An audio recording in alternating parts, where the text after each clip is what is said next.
ইউসুফ আলী। আচ্ছা ঠিক আছে। বয়স কত আপনার?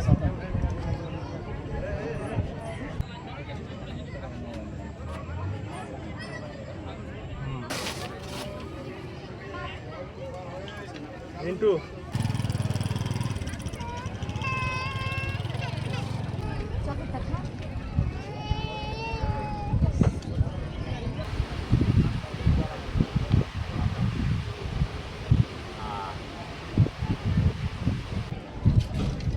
প্রতিদিন একটা প্রতিদিনে দুইবার প্রতিদিনে একজন। হ্যাঁ হ্যাঁ হ্যাঁ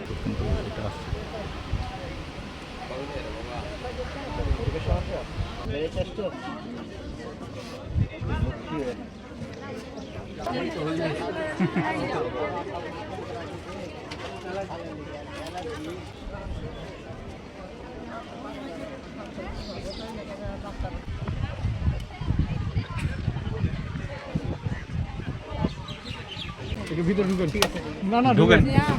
ফুটেজগুলো নিয়ে বক্তব্য না দেবে।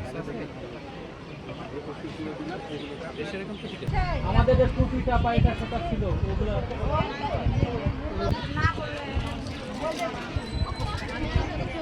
রাকিবের বয়স কত?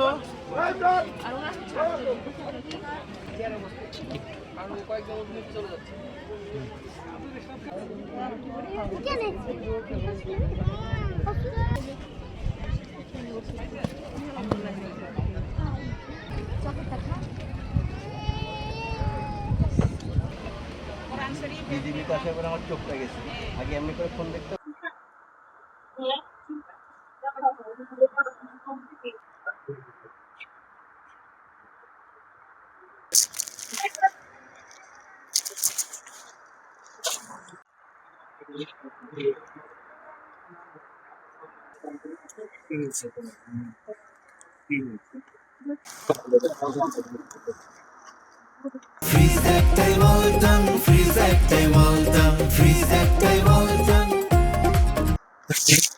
রাজশাহী সেক্টরের আন্ডারে চাঁপাইনবাবগঞ্জ ব্যাটালিয়নের আমরা এখানে সীমান্তবর্তী এলাকা নারায়ণপুর সীমান্তবর্তী এলাকায় আমরা এখানে মেডিকেল ক্যাম্পেইন করছি।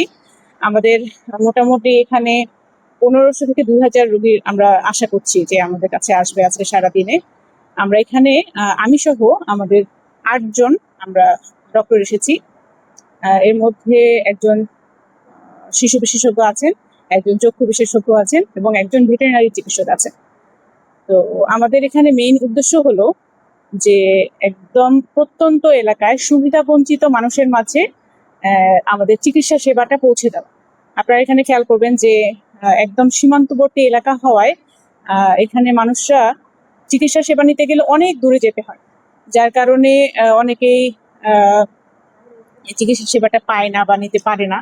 তো তাদের দোরগোড়ায় আমরা চিকিৎসা সেবা পৌঁছে দেওয়ার জন্য আমরা এই বিজিবির পক্ষ থেকে এই কাজটা করছি, আমরা মেডিকেল ক্যাম্পেইন করছি। আর এখানে মোটামুটি আমরা বয়স্ক থেকে শুরু করে সব বয়সী মানুষই আমাদের কাছে আসছে। আমাদের বাচ্চা পেশেন্ট, মধ্যবয়সী এবং বয়স্ক রোগীরা আমরা দেখছি। আমাদের এখানে আমরা যে চিকিৎসা সেবাটা দিচ্ছি সেটা হলো সকল ধরনের রোগী আমরা পাচ্ছি। তার মধ্যে মেইন রোগীরা আসছে আমাদের কাছে, সেটা হলো যে স্কিন ডিজিজ আমরা বেশি পাচ্ছি, অনেক দিন ধরে আনট্রিটেড স্কিন ডিজিজ আমরা পাচ্ছি। এরপরে হলো যে বার্ধক্যজনিত যে সমস্যাগুলো আছে, রোগগুলো আছে, এই রোগগুলো আমরা পাচ্ছি। আর হলো আমাদের এখানে অপুষ্টিতে ভুগছে এরকম রোগী আমরা পাচ্ছি। তো আমাদের আপনারা জানেন যে একদিনে সকল রোগের চিকিৎসা করা আসলে সম্ভব না। আমরা যতটুকু পারি আমাদের পক্ষ থেকে আমরা সচেতনতা বাড়াচ্ছি। এই চিকিৎসা সেবার মাধ্যমে আমরা সকল রোগের চিকিৎসা করা তো আসলে সম্ভব না, তারপর আমরা চেষ্টা করে যাচ্ছি। আমাদের এখানে বিনামূল্যে চিকিৎসা সেবা সহ বিনামূল্যে আমরা ওষুধ বিতরণ করছি রোগীদের মাঝে। প্রতি বছর আমরা এটা করি যে আমরা মেডিকেল ক্যাম্পেইন করি। আমাদের রাজশাহী সেক্টরের অধীনে 5টা ব্যাটালিয়ন আছে। আমরা পর্যায়ক্রমে আমরা এই মেডিকেল ক্যাম্পেইনটা করছি, এক এক ব্যাটালিয়ন এক এক সময়।